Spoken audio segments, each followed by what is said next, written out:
Asa is a machine. She just kills it every day she's on set, you know, so it was amazing to watch her and go, oh wow, the efficiency, you know. Yeah, she's a powerhouse, so couldn't think of anyone better to play such a badass character. There must be 30 dead scientists in the past month. Christ, another countdown. So first, I want to know what was the thing you liked the most about this project, the script, the story, some topic, and what convinced you to want to part of it. And the fact that David Benioff and D.B. Weiss were the creators was an additional plus for you to say yes? Well, I think there are so many draws to this project, and you can kind of wrap it all together because David, Dan, and Alex are all incredible writers. So, and the novel itself is amazing source material, but the way that they adapted it and the scripts that I read, they were just so compelling and so complex and so heart-wrenching and beautiful. It's impossible not to want to be a part of a story like that and to get to the privilege to be able to tell that story with them. So there were a lot of factors that involved in me taking this job. Also, just having a job. It's always a good time. That's a big one for all actors. Just having a job is enough initiative to agree for them to accept you into the part, for sure.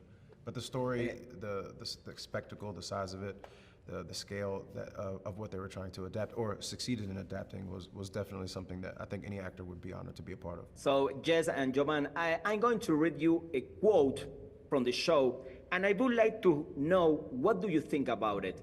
The quote is, "Our civilization is not capable of solving its own problems." What do you think about it? Very contestable sentence, I think, for this day and age. I think there's some people that might agree with that statement, and others, such as Jen, my character, I think would say that there's actually more hope and that we shouldn't give up on our own humanity. And that's what the show is about. Essentially, it's about humanity and its response to the knowledge of life outside. Personally, I think as well that we should try to reach for some higher ideals, or at the very least, try, you know? Yeah, it's a good way to say it. I think, like Jess just said, that's very contestable. But it also goes along with that other saying of, like, if you witness something that's going wrong, you kind of say, well, you need to help that person, save that person from themselves. It's a powerful statement, but it's definitely debatable. It's all about perspective. Tell me how it was like to work with our Mexican Asa Gonzalez. Love her. We love her to death. She's incredibly talented, and you know she brought a lot to this team of brilliant physicists. And you know I think that it's really interesting to be able to see how everybody brings their own separate approach to the work. And I think it was really cool to get a chance to go into rehearsals or go into scenes day in and day out and work with Asa and the rest of my physics, Oxford 5. I keep saying physics 5, but. Yeah. Yeah, I mean, everyone is amazing, and I personally feel very lucky to be working with such talented people because I'm reasonably new to the industry, and I've learned so many things from everyone.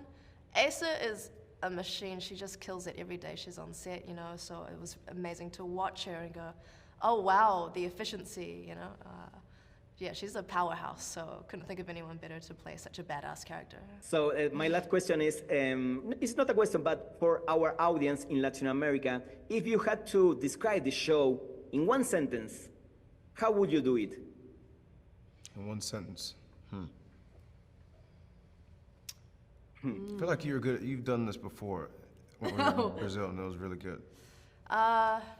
Philosophical sci-fi spectacle exploring the range of humanity's response to an existential crisis. Nice. See? Told you. Yeah. Great. The show is amazing. I can't wait for the second season. Thank you so much for your time. Thank you for having us. Gracias.